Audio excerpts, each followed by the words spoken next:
It began in a cold workshop at Aberdeen Proving Ground in Maryland, 1942. The United States had entered the war late, and already the reports from North Africa were grim. American infantrymen were brave but underarmed. When German Panzer III and Panzer IV tanks appeared on the horizon, nothing the average soldier carried could stop them. Rifle bullets bounced off like raindrops on armor. Anti-tank rifles were obsolete. The only hope lay in cumbersome 37mm guns, which took a crew of several men and time the battlefield never allowed.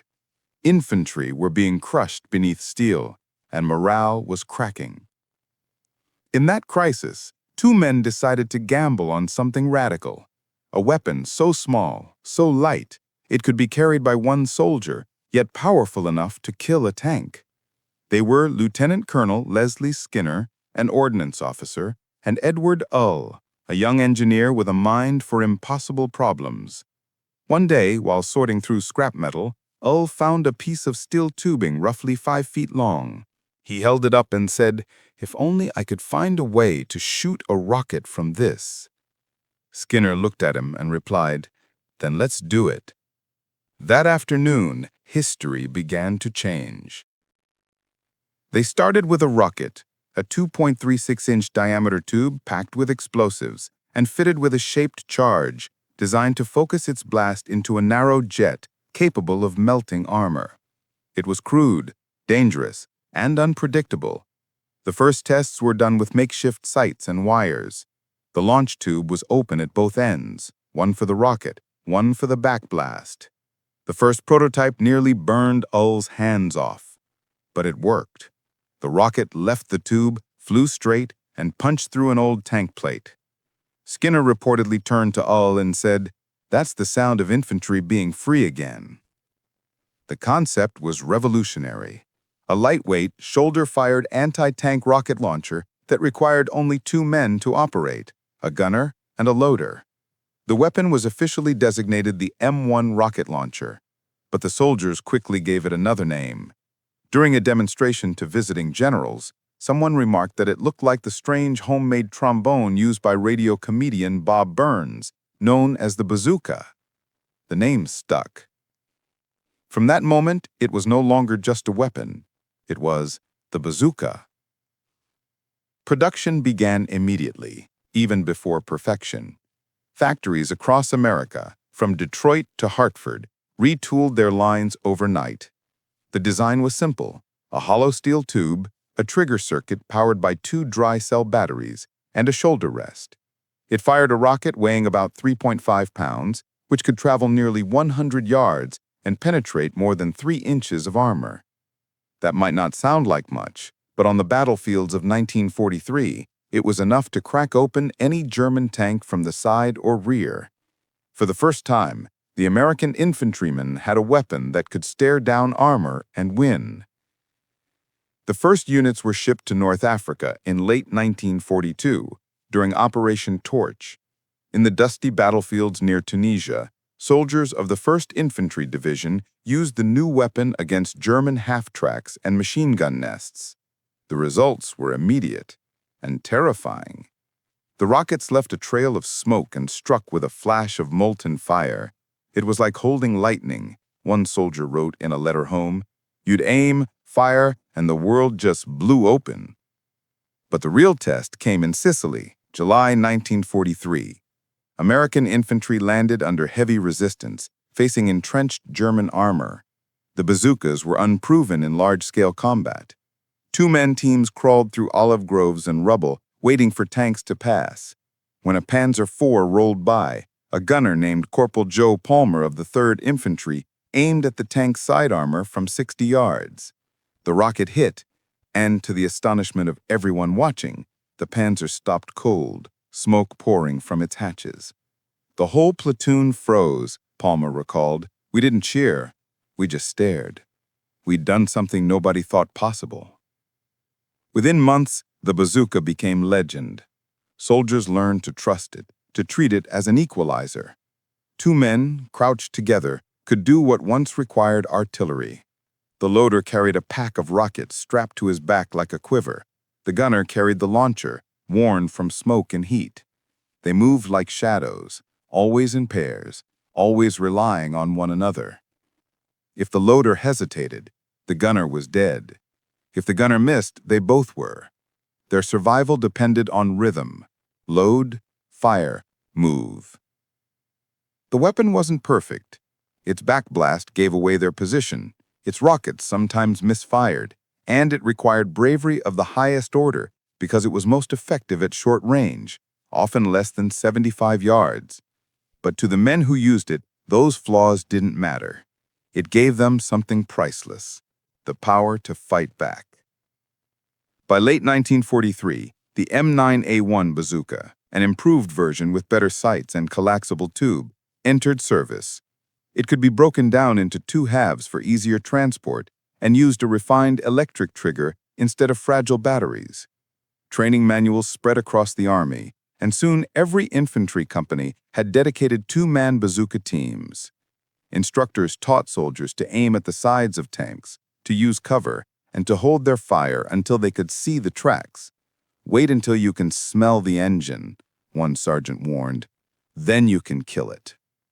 When General Eisenhower saw the weapon demonstrated, he reportedly smiled and said, "Give me 1,000 of these and I'll trade them for 1,000 tanks." In less than a year, the bazooka had gone from an experimental tube to a symbol of infantry defiance, the weapon that gave ordinary soldiers the courage to face armor alone. It was more than steel and wires. It was a promise. No man would ever again have to watch helplessly as a tank crushed his position.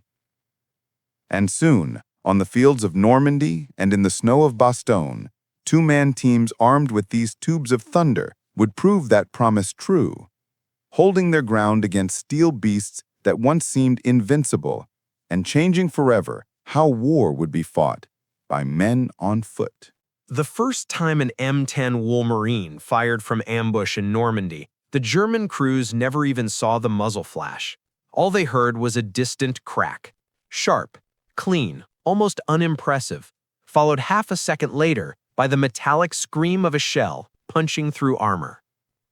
A Panther, confident in the thickness of its sloped glacis, lurched violently as smoke burst from its turret ring. Its commander, stunned, shouted orders to rotate the turret toward the hedgerow line, but it was already too late. A second M10 shot drilled straight through the side armor and ignited the ammunition rack. The Panther exploded in a plume of black fire. From the outside, it looked like a duel, but it wasn't. It was a trap, one carefully laid by a weapon the Germans had underestimated for far too long. The M10 had no business winning a straight fight against a Panther or Tiger. On level ground at point-blank range, it was doomed. But American doctrine had no intention of engaging in fair fights. To the U.S. Army, the tank destroyer was a predator, not a brawler. It was meant to stalk, strike, and vanish before the enemy could respond. And in Normandy, where every hedgerow, every tree line, every barn, and every fold of terrain offered concealment, the M10 became one of the deadliest tools on the battlefield. Crews quickly learned how to exploit the M10's strengths. Its open turret wasn't just a vulnerability, it gave unparalleled visibility. 4 sets of eyes could scan the terrain without relying solely on periscopes. Spotting enemy armor even a second earlier could mean the difference between life and death. Its turret, though slower than a Sherman's, was far faster than a German Panzer IV's and infinitely more flexible than the Panther's notoriously cramped design. And its 3-inch, 76.2mm, gun, when loaded with APC or HVAP rounds, could punch through the side armor of a Panther at ranges where German gunners still struggled to acquire targets. One of the critical advantages the M10 carried into battle was its uncanny ability to disappear. Crews camouflaged them with branches, mud, burlap, and entire sections of hedgerow strapped across the hull. In some engagements, German tankers reported seeing muzzle flashes coming from trees, not realizing the tree was the tank. At Mortain, where Panzer units attempted to smash through American lines in a desperate counterattack, M10s used pre-surveyed killing grounds to devastating effect. Crews reversed into hull-down positions, exposing only their gun and turret rim, fired 2 or 3 rounds, then backed down behind cover before the Germans could return fire. Panther commanders expecting to dominate the battlefield with superior armor found themselves facing an invisible enemy, one that struck from 1,200 yards and melted back into the landscape. The M10's speed, especially compared to heavier German armor, turned every fight into a chess match. A Tiger I could barely manage 38 kilometers per hour on roads and half that in rough terrain. A Panther, though faster on paper, suffered frequent mechanical breakdowns. The M10, relatively light and powered by a reliable GMC diesel engine, could reposition rapidly between firing points. American doctrine taught M10 units to move constantly, never linger, never fight from the same position twice. German gunners complained bitterly in after-action reports. Der Feind fährt wie ein Geist. Wir schießen, aber ist schon verschwunden. The enemy drives like a ghost. We fire, but he is already gone. But nothing frustrated the Germans more than the M10's long-range lethality. Their entire armored doctrine relied on closing the distance, using superior optics and frontal armor to dominate at medium range. Against the Sherman, this worked. Against the M10, it didn't. The Wolverine fired accurately from positions far beyond those expected of a cheap American tank. German crews found themselves under fire from angles they believed were safe. In the bocage, the M10 could shoot through 2 hedgerows, relocate, and fire again from a completely new direction within minutes. One Panther ace later wrote, "We believed only an 88mm gun could reach us at those distances. Then we learned the Americans had a new weapon." The M10's deadliness grew exponentially when paired with forward observers and artillery, a hallmark of American combined arms doctrine. In Lorraine, M10 units lured Panther platoons into fields where artillery had pre-targeted every possible German approach route. As the Panzers advanced to chase the retreating M10s, the sky erupted with 105 and 155mm shells. Blinded by explosions and forced to change formation, the Panthers exposed their flanks, and the M10s, waiting in ambush, opened fire. In one engagement, an M10 platoon destroyed 5 Panthers in under 10 minutes, none of them at a range closer than 900 yards. Even German infantry began to fear the M10. Its ability to appear suddenly, fire with incredible precision, then retreat before counterfire made it feel less like a tank and more like an artillery piece with wheels. German after-action reports routinely described the M10 as an American tank with thin armor but unnerving accuracy, or a vehicle that fights from impossible distances. The irony was painful for the Germans. They had sunk enormous resources into creating armored monsters, Tigers that required 54,000 man-hours to build, Panthers that consumed precious alloys and fuel, vehicles that looked invincible on paper. Yet here was a cheap American machine, costing 1/3 as much, killing those monsters with ambushes, mobility, and coordination. By the end of 1944, a quiet dread crept into Panzer units. Not a fear of being outgunned, but a fear of being outsmarted. The M10 proved that armor thickness meant little if your enemy controlled the engagement. It proved that a cheap gun in the right place could defeat a million Reichsmark tank. And it proved that German officers didn't just misjudge American armor, they misjudged American thinking. The M10 wasn't a tank. It was a hunter. And on the battlefields of Normandy, Lorraine, and Alsace, it hunted Panthers with terrifying efficiency. The Panther cost 117,000 Reichsmarks. The Tiger cost nearly 300,000. The M10 Wolverine? Barely a fraction of that. A German officer summarized it bitterly after the war. "We built masterpieces. The Americans built weapons." And nowhere was this contrast clearer than on the battlefields of 1944, where the M10, thin-skinned, open-topped, and made with the bare minimum of armor, began dismantling the myth of German armored superiority, one burning Panzer at a time. The Germans had built tanks like watchmakers, with precision, complexity, and craftsmanship bordering on obsession. The Tiger, with its intricate overlapping road wheels and massive 88mm gun, was a marvel, but it required immense resources, skilled laborers, and enough rare metals to build 3 American vehicles. The Panther was faster and more modern, but its transmission failures and mechanical fragility demanded long hours of maintenance for every hour in combat. These were tanks built for excellence, tanks that demanded a perfect battlefield to show their perfect design. War, however, is never perfect, and the M10 thrived in that imperfection. American tank destroyer doctrine rejected the idea of building super tanks.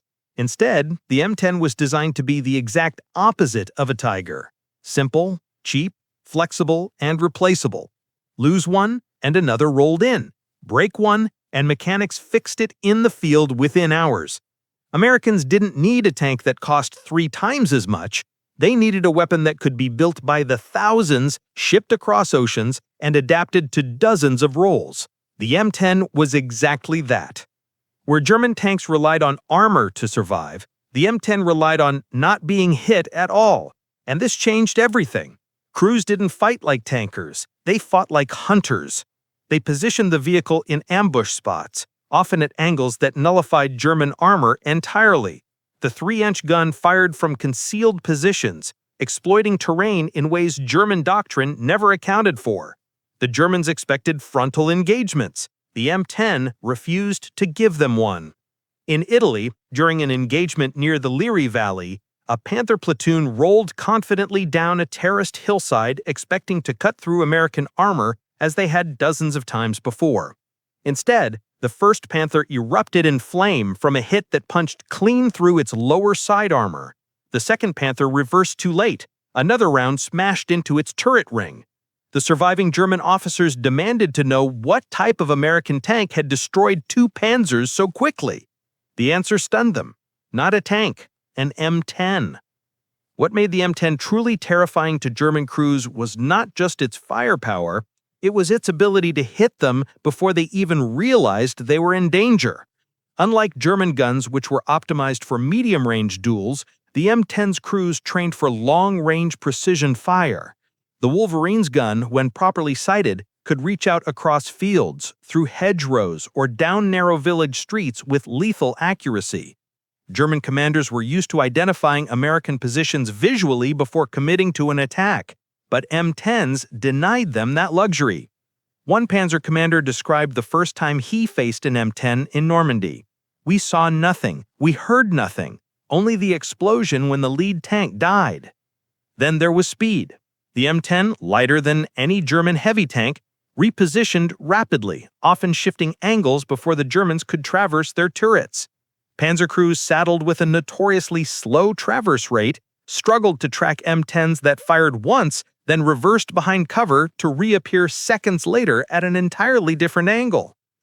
German gunners, trained to engage American Shermans at closer ranges, found themselves being outmaneuvered by a vehicle that cost less, moved faster, and fought smarter. And then came the killer combination: M10s working with U.S. artillery. No other army integrated armor and artillery as seamlessly as the Americans. Forward observers directed 105mm and 155mm guns with astonishing speed. Panzer commanders would spot an M10 and begin maneuvering to flank it, only to stumble directly into a pre-registered fire zone. Shells rained down, dust choked the battlefield. Amid the chaos, the M10 reappeared and fired into the Panzer's exposed sides. To German crews, it felt like fighting a ghost supported by thunder. This synergy made even cheap machines incredibly dangerous. American doctrine wasn't about the quality of one vehicle. It was about the lethality of the entire system: reconnaissance, artillery, air support, and tank destroyers working as a single organism. The Germans had better tanks. The Americans had a better machine for war. The irony wasn't lost on German officers. One frustrated major wrote in his diary, The Americans build tin cans, but they fight with them like wolves. They strike from where we do not expect. We fire at shadows. This frustration deepened during the Battle of Aracourt, where M10s and M18s wiped out entire panzer brigades using nothing more than speed, camouflage, and ambush doctrine. German officers demanded to know how U.S. forces were killing Panthers without losing equivalent numbers themselves. The captured after-action reports revealed the uncomfortable truth. M10s were simply outsmarting their opponents, and they were doing it cheaply. A Tiger platoon might cost as much as an entire company of M10s, and yet the M10s, properly employed, often destroyed more German armor than they lost. The greatest blow to German pride wasn't that their panzers were being destroyed. It was that they were being destroyed by vehicles they considered inferior, by weapons they had dismissed as crude, simplistic, and unworthy of concern. The M10 proved a brutal truth about modern warfare. You don't need the best machine. You need the right one. And the M10 was exactly the right machine to kill panzers. The M10 was deadly on its own, but when it fought alongside American artillery, the most flexible, responsive, and devastating fire support of World War II, it became something far more terrifying than a tank destroyer. It became the tip of a perfectly synchronized killing machine. German officers, used to dueling tanks in fields or forests, suddenly found themselves fighting an entire system, one in which the M10 was only the first piece of a much larger ambush. And once a panzer unit stepped into that system, escape became almost impossible. American doctrine emphasized something the Germans had never fully grasped. Tanks did not fight alone. They fought with radios linking them to infantry, to reconnaissance teams, to forward observers riding jeeps, half-tracks, or even perched on church towers. They fought with artillery batteries dozens of miles away, ready to fire within minutes. The M10 wasn't the centerpiece. It was the trigger that set everything else in motion. This was most brutally demonstrated in Lorraine in late 1944. Panzer Brigade 106 rolled forward expecting a traditional armored clash. Instead, they entered a battlefield that had been mapped, measured, and pre-sighted by American artillery for hours. M10s positioned themselves behind ridges and hedgerows, engines idling, commanders scanning through binoculars for the first glint of German armor. Behind them, field telephones and radios linked their platoons directly to artillery crews manning 105mm and 155mm howitzers. Every road, fork, and open field had coordinates assigned. Every turn a panzer made was anticipated. The moment the first German tank appeared, charging forward with confidence, an M10 fired a ranging shot. Whether it hit or not didn't matter. That flash, that report, that single shell was the signal. Within seconds, American forward observers relayed the coordinates. Fire mission, Battery 6, armor concentration. Then the sky opened. A curtain of artillery fire smothered the German formation. Dust, flame, and shrapnel turned the field into a smoking nightmare. Panthers and Panzer IVs lurched forward blindly, trying to escape the kill zone. And that was when the M10 struck. As soon as the German tanks exposed their flanks, forced out of formation by the artillery barrage, the M10s emerged from cover, fired 2 or 3 precision shots, then reversed back into concealment. German tankers rarely saw where the rounds came from. "We fought the earth," one Panther commander later wrote, "as if the hills themselves were firing at us." This deadly interplay repeated itself across France and the Low Countries. At Hurtgen Forest, artillery would isolate advancing German armor, cutting it off from infantry support. Then M10s slipped through narrow forest roads and hit the immobilized tanks from unexpected angles. At Falaise, German armor retreating through choke points encountered pre-registered American guns that pounded them mercilessly. Once panic set in, M10s swept forward and began picking off survivors.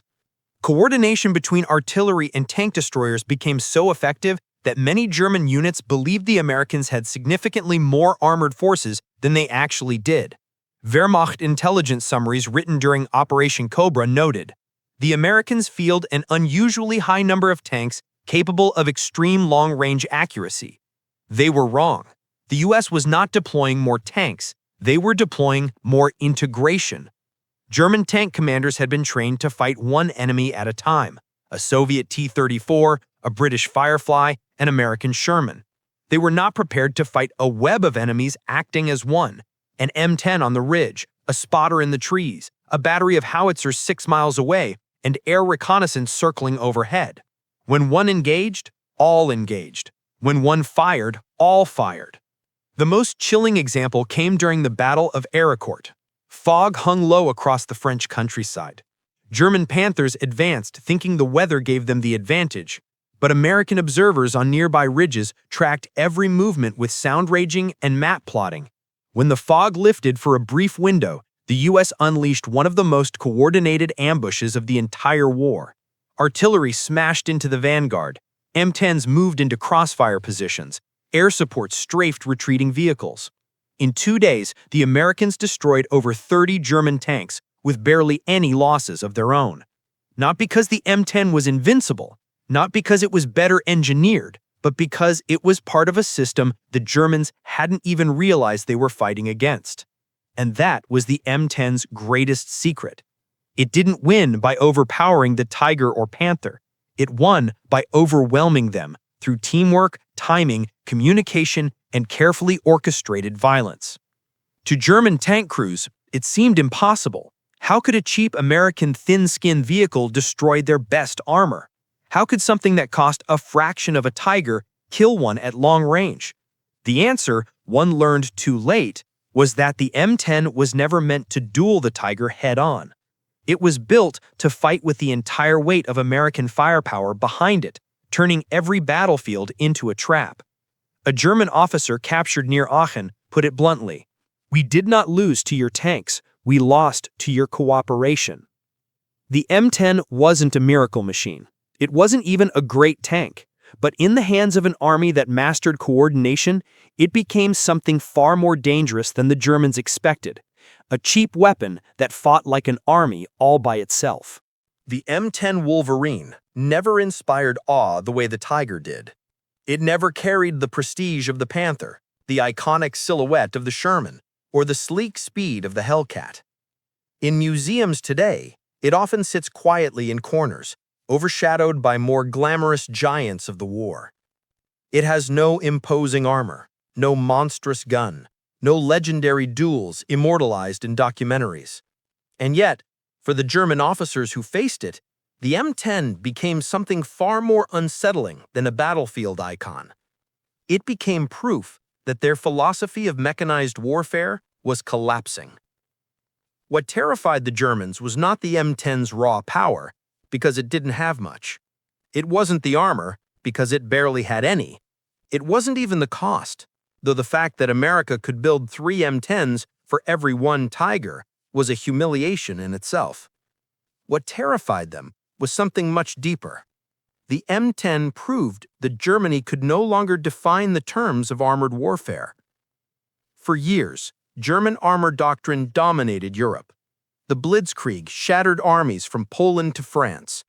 Panzer divisions wrote the rulebook. German tanks dictated engagement ranges, dictated tactics, dictated who lived and who died. But the M10 flipped the script. Suddenly, tanks costing a fraction of a Panther were killing them from distances they considered impossible. Cheap vehicles, mass-produced, lightly armored, and crewed by young American soldiers, were outthinking and outshooting the best crews the Reich could field. After the war, captured German officers admitted grudging respect for the M10. One Oberstleutnant wrote in a 1946 interrogation report, "It was not a tank in the traditional sense. It was a weapon of opportunity, not a weapon of dominance. It struck where we did not expect and moved before we could answer." This was the essence of the M10's legacy. It forced German commanders to confront the reality that the battlefield no longer belonged to the machine with the thickest armor. It belonged to the army that used its machines the smartest. When historians look back at the M10, they often dismiss it as a transitional design, an awkward stepping stone between the ad hoc tank destroyer concepts of 1942 and the more sophisticated M18 and M36 that followed. But that interpretation misses the truth. The M10 wasn't just a stepping stone, it was a proof of concept. It demonstrated that mobility, precision, camouflage, and coordination mattered more than brute strength.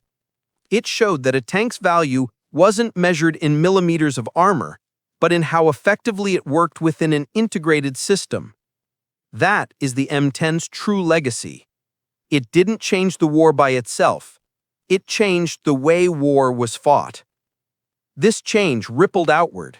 The M18 Hellcat, the fastest armored vehicle of the war, inherited the M10's philosophy of speed and ambush. The M36 Jackson, mounting a 90mm gun that terrified even the Panther, refined the Wolverine's firepower-first doctrine. American tank destroyers improved because the M10 proved the idea worked. Even Germany, late in the war, attempted to mimic American mobility-based anti-tank tactics, but without radios, fuel, or an equivalent doctrine, their attempts came too late to matter. But the M10's influence didn't stop there. When the U.S. Army re-examined armored warfare after 1945, it recognized something profound. The distinction between tanks and tank destroyers no longer made sense. A term modern fighting vehicle needed to combine firepower, mobility, and protection, not separate them into specialized roles.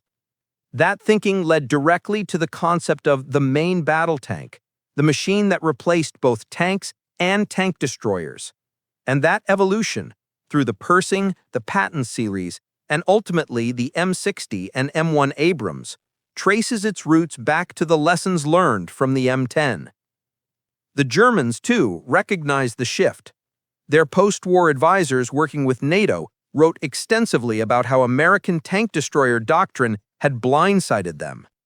They concluded that the M10 represented a new kind of threat, a threat born not of superior engineering, but of superior integration. In their evaluations, the M10 was described as economical, efficient, and disturbingly effective.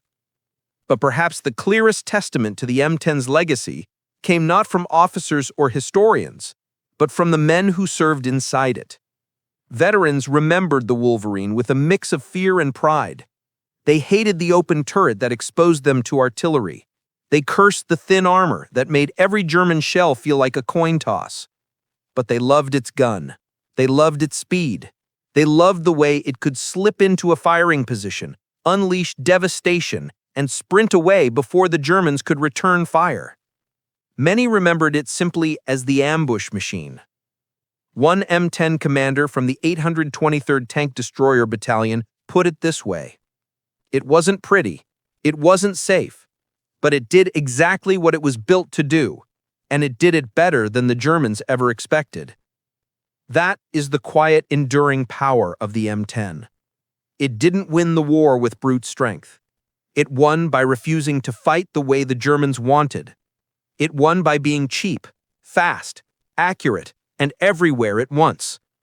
It won by proving that sometimes the most dangerous weapon on the battlefield is the one your enemy dismissed until it was too late.